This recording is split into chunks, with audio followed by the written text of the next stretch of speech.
Take a look at what happened.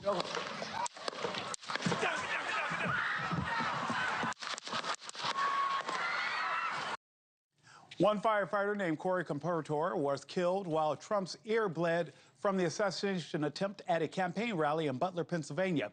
The incident drawing scrutiny over Secret Service. The new Senate report accusing the agency for failing to stop the attempt, calling it a cascade of preventable failures. 6 agents are appealing their suspension over their conduct during the shooting. The effort to kill then presidential candidate Trump has us reflecting on the country's history. Here's a look through the years of presidential assassinations and those attempts. 4 former presidents killed while in office: Abraham Lincoln in 1865, James Garfield in 1881, William McKinley in 1901, and JFK in 1963.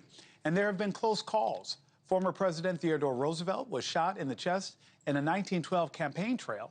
Ronald Reagan in 1981 survived after a gunman shot 6 bullets at him outside a Washington hotel.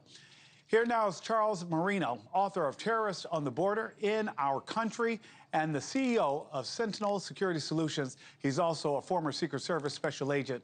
Charles, good afternoon. How are you doing today, sir? Good, Nick. How are you? I'm doing well. There are so many things I want to talk to you about, particularly as we reflect on Mr. Trump 1 year ago. I know that you've had an opportunity to see and review this report. What are your thoughts? Do you believe that the right steps have been taken?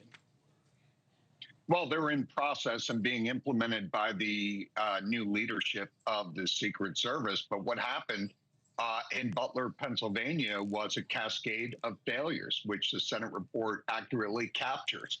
It began with inept security planning for the overall event, and that exposed all of these other failures. You know, the Secret Service team on the ground there that day really abandoned almost every best practice that the Secret Service has instituted over the last several decades. And Chuck, you just mentioned how poor planning was at the center of all of this there. And you and I both followed a chain of command. Are these agents being used as scapegoats, or do you believe that they have accountability?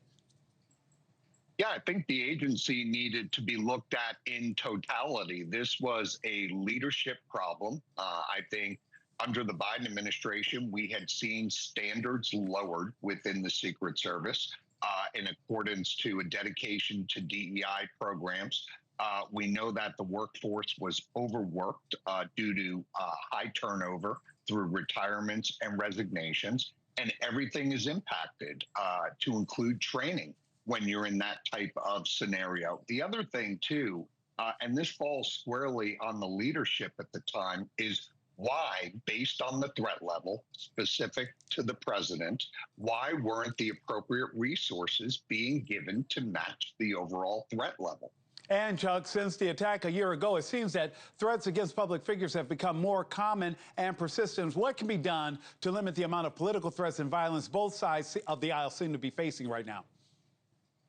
Well, you know, the failure in Butler was ultimately the security plan to prevent the would-be assassin from being able to carry out an attack. Now, some of these threats, whether we're talking about the president of the United States or a CEO of a company, can get picked up on the front end through sound protective intelligence programs. But in this case, crooks wouldn't have come through that, since it appears he acted alone and in isolation, a lone wolf, if you would. So you've got to have redundancy in protections. That's also site security, it's personal protection, but you've got to have the intelligence program up and running in the event that you can pick up on this this adverse intelligence and you know, find somebody that may want to do harm against your principal in advance of actually being able to carry out an attack.